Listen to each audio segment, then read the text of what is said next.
All right, so let's just tackle this one. Is a sale better than no sale? Should you, as an online coach selling an offer, as a business owner, should you drop your price to make it happen?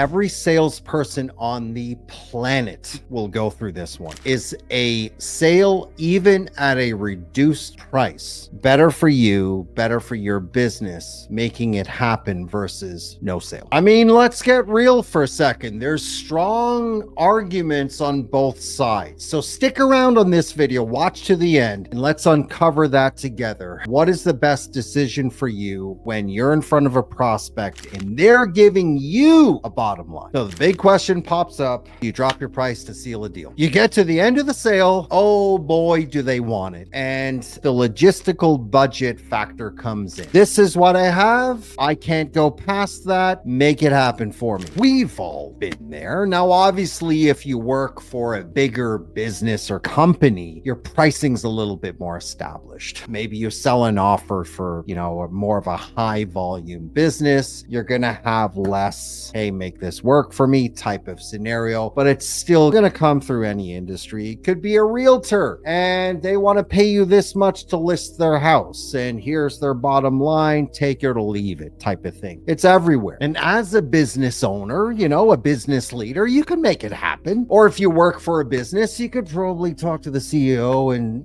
she or he will, make it happen for you. It's doable. And especially if you built a relationship with your prospect in that scenario, in that sales call or that meeting. You're not a monster. You want to help them. Well, before you drop your pants and customize and whittle up some lower cost admission for their entry, let's weigh the pros and cons. All right, let's tackle the pros. I mean, let's get real for a second. One major driver in your decision. All right, so let's address the one evident area in the room, and obviously making the sale happen, immediate cash flow, that's going to help you, right? What does The Rock say? Success is never owned, it's rented, and the rent's due every fucking week, or I don't know, I've butchered that, but you know what I mean. You're a small business owner. Maybe, you need to keep your lights on. You need cash flow. You need a cash injection to make everything happen. So you know what? A sale is better than no sale for you in your mind. And obviously for any business, particularly small businesses, cash flow is crucial. I think the second pro would be customer acquisition. That's a bit of a no-brainer. Open the floodgates, get the customers through the door, even at a discounted rate. That could lead to new customers. Maybe you're a fitness online coach and you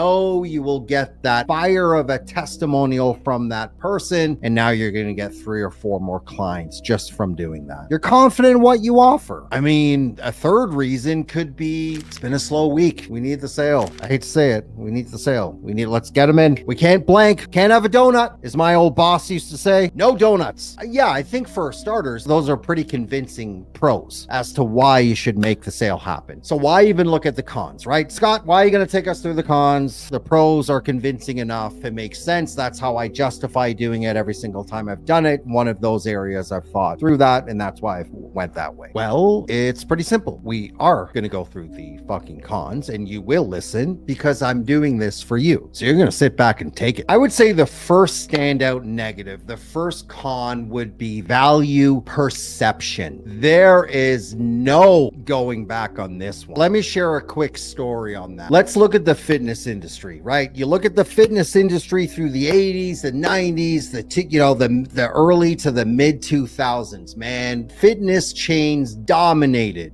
Standard memberships were anywhere from, you had the ones that held strong at $100 a month, something like that. You had like a full service type of facility. And then you had mid-range anywhere from, $30 to $50 a month. Then over time, what happened was low cost operators came in and they whittled up small little gyms and they sold them for $10 a month memberships. What happened to the perception of the consumer back then? then? Well, all of these low cost operators came in and a lot of the bigger chains folded. Because what happened over time, this initially it came from a lot of companies, a lot of fitness companies, a lot of fitness chains that would fluctuate up and down based on get the sale done. It's only going to take a matter of time for the consumer to catch on to that. So standards changed. And then a slower cost operator came in, seen the opportunity and cleaned up. Now I know this because I worked for a mega chain for years. That's where I did a lot of my sales, selling fitness, selling personal training. I worked for LA Fitness, one of the mega icons of the industry. But guess what? One thing that LA Fitness did was they never dropped their pricing. They were always consistent. Yes, they had certain promos once in a while, but nothing crazy. And they held the line. It's why they became one of the biggest fitness companies on earth. It's why they survived through some of the major crashes, is because they were very clear on their value and they were very consistent with their pricing. That gives you one little taste of value perception. Listen to me now. If you drop your price, it will signal to your customer that your product or service was not worth the original price. Indirectly, that will happen, I promise you. It could happen right then and there, or it could, more than likely happen later. It will unfold. It will happen later on, but it's going to happen. Your value perception will be compromised. Of course they will. It's kind of a lack of consistency here with the value versus what we charge. Yes, this will cross their mind and yours. Even if you know you offer value and you go ahead and drop your price, that nasty little thing just comes up from the pit of your stomach and it just eats away at you like, shit, why did I do this? I'm happy I made the sale, but what did I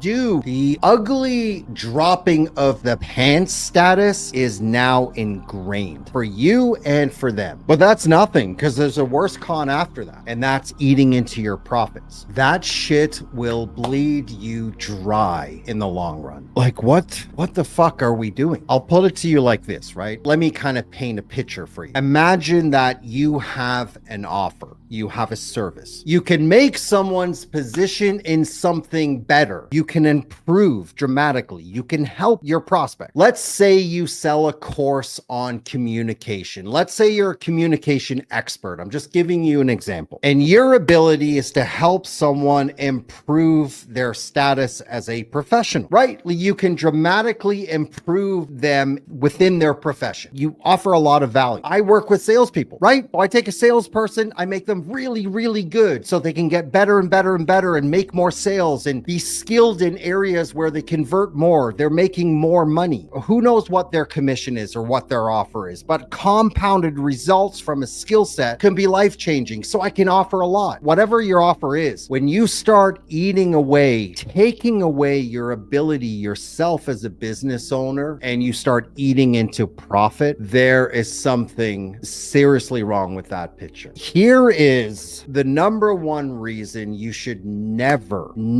drop. Like, every fucking thing stops here, man. Like, this is the mother load. You run a business. You started your business from scratch. It's probably why you're following my channel. You run a business and you started that business from scratch. The money, the time, the sacrifice that you put in your business. Just remember what you did back then and go back to that time, prior version of you in the past when you were starting what you have now, when you were giving it your all, when you were building your dream, when you were putting in all of the hard work. Now I want you to go ahead and meet yourself face to face. Have a look at that prior version of you, the person that started your business. I want you to look at that person in the face and say, hey, you are not worth what you thought you were. Does that version seem consistent to you starting what you've started back then? Probably not. Now, here's what I want you to do the next time you find yourself in that situation with a prospect. That prospect is clear to you that this is the solution. They need this. They want this. But this is their budget. Their budget is XYZ. It's the only thing they can do. You're going to tell them straight.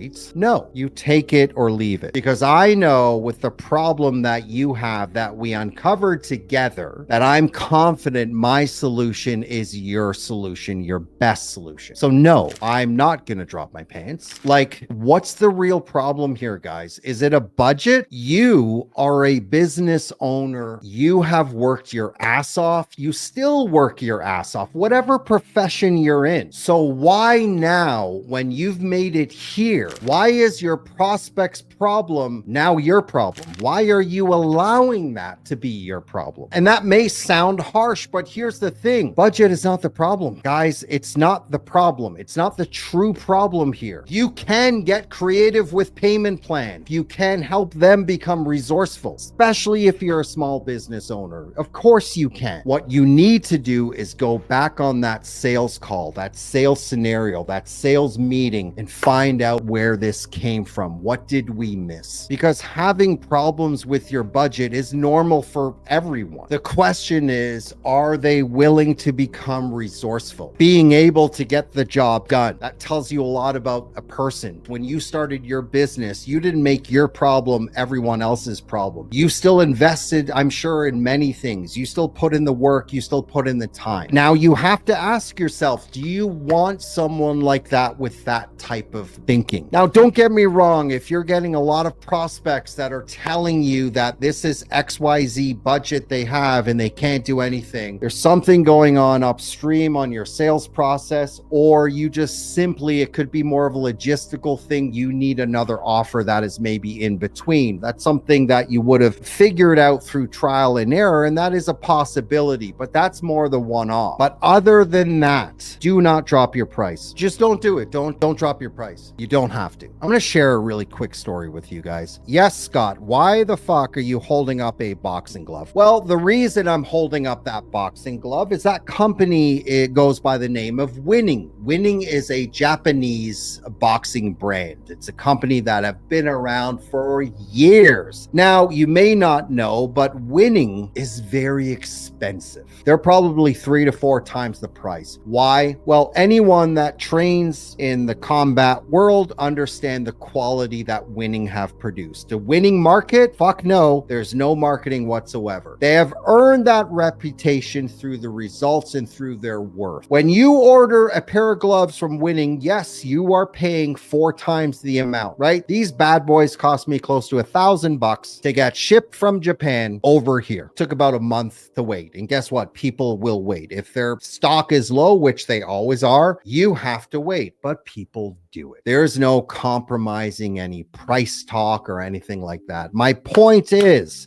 that people that look for Winning understand why they need this type of glove. It helps less impact on your joints. It is a lot of safety areas as far as your knuckles and things like that. The quality of the glove, it's literally like hand stitched. There is no comparison. Winning has made their brand through the results and the value that they give. There's a lot of other boxing competitor gloves in the market, but everyone lines up for Winning because that's what they trust and they know the value they're getting. That solution completely helps that person with their problem. That's why I waited a couple of months for these gloves and I paid almost $1,000. That's all I got for you guys. I hope you like this one. Like and subscribe. I'm going to keep coming back. We're growing this channel. It's going to keep moving. I'm going to bring you guys some incredible interviews soon with some really amazing people. We're going to be doing some live training. I got a lot of stuff coming with you guys, but we need to grow this channel. So let's keep going and I'll see you on the next one.